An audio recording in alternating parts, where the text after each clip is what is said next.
Hello everyone. तो एक question है कि एक टैक्सी स्टैंड से दो कैब 12 मिनट के अंतराल पर 57 किलोमीटर प्रति घंटा की चाल से चलना शुरू करते हैं। दोनों कैब एक ही दिशा में चलती है। एक व्यक्ति टैक्सी स्टैंड की ओर विपरीत दिशा में आ रहा है जो 10 मिनट के अंतराल पर दोनों कैब से मिलता है। व्यक्ति की चाल ज्ञात कीजिए। एक बहुत अच्छा कंसेप्ट है। आप अगर नहीं कर पा रहे हो तो इस वीडियो को देखें और इसके बाद इस टाइप का जो भी क्वेश्चन बनेगा तो आप उसको इजीली सॉल्व कर पाएंगे। आपको कोई ट्रिक की ज़रूरत नहीं है। आपका कंसेप्ट इतना क्लियर हो जाएगा इससे कि आपको इजीली कर पाएंगे इसको। जैसे कि मैंने एक फिगर बनाया, ठीक है। ये बस स्टैंड मैंने मान लिया कि ये बस स्टैंड है ना, बस स्टैंड मैंने मान लिया कि बस स्टैंड यहाँ पे। यहाँ से क्या करते हैं, दो बस चलती है, इधर की ओर चल रही है, फिर दूसरी बस भी इधर की ओर चलती है। मतलब एक बस जब यहाँ पहुँच जाती है, सपोज दैट यहाँ पहुँच जा रही है, तो दूसरी बस यहाँ से खुल रही है। मेरा कहने का मतलब ये है कि 12 मिनट के अंतराल पहुँचती है। मतलब कि एक बस यहाँ से 12 मिनट पहले चली और यहाँ पहुँची 12 मिनट तक, फिर दूसरी बस यहाँ से चलेगी इसी दिशा में। लेकिन इसमें ट्विस्ट ये है कि बोल रहा है कि इधर से भी एक आदमी है जो इस तरफ आ रहा है, बस स्टेशन की तरफ, तो उसको वो बस, दोनों बस 10 मिनट के अंतराल पर मिलती है। मतलब कि इसका मतलब ये हुआ कि अगर ये टोटल दूरी मैंने मान लूँ कि ये टोटल दूरी है d, तो बस को अकेले ट्रेवल करने में यहाँ तक 12 मिनट का समय लगता है। जबकि अगर बस और आदमी, जैसे मैं अलग कलर से, ये बस और आदमी अगर दोनों मिलकर ट्रैवल करें तो ये 10 मिनट में ये दूरी ट्रैवल कर लेती है। आपको सिर्फ ये समझना है कि आपको इतना समझना था कि एक दूरी है d, और d दूरी को अगर बस अकेले ट्रेवल करती है यहाँ तक तो इसको 12 मिनट का समय लगता है।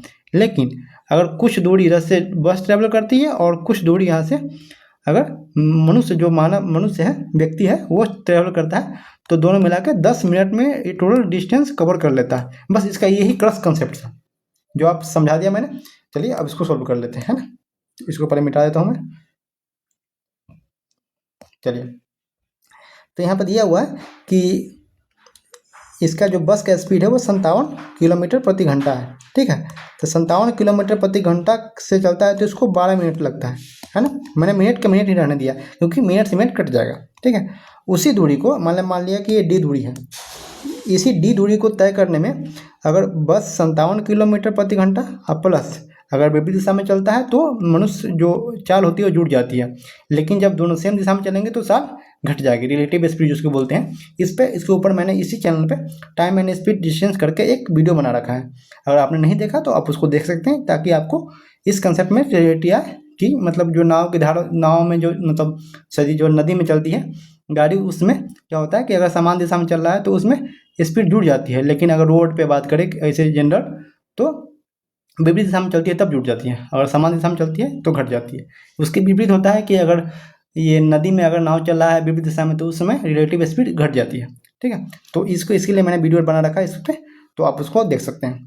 तो मैंने क्या किया, 57 किलोमीटर प्रति घंटा के स्पीड से चल रहा है और ए एक व्यक्ति है जो भी उसके विपरीत दिशा में चल रहा है, तो यहाँ पर रिलेटिव स्पीड जुड़ जाएगी। तो ये 10 मिनट में वो दूरी तय कर ले रहा है, ठीक है।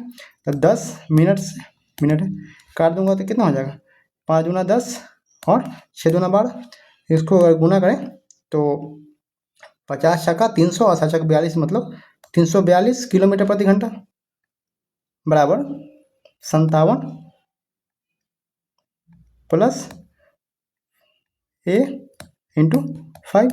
इस 5 को हम इधर लाके भाग देंगे तो कितना हो जाएगा, ए प्लस 57 बराबर 342 बटा 5। 5 से 5 8, सॉरी बैटरी डाउन हो गया मेरे टैब का, ये हो जाएगा 5 छक 30 और 5 8 40 और 5 चौका 20, मतलब 68.4 हो गया। तो यहाँ से एक वैल्यू निकलेगा 68.4 माइनस 57 बराबर 11.4, ठीक है।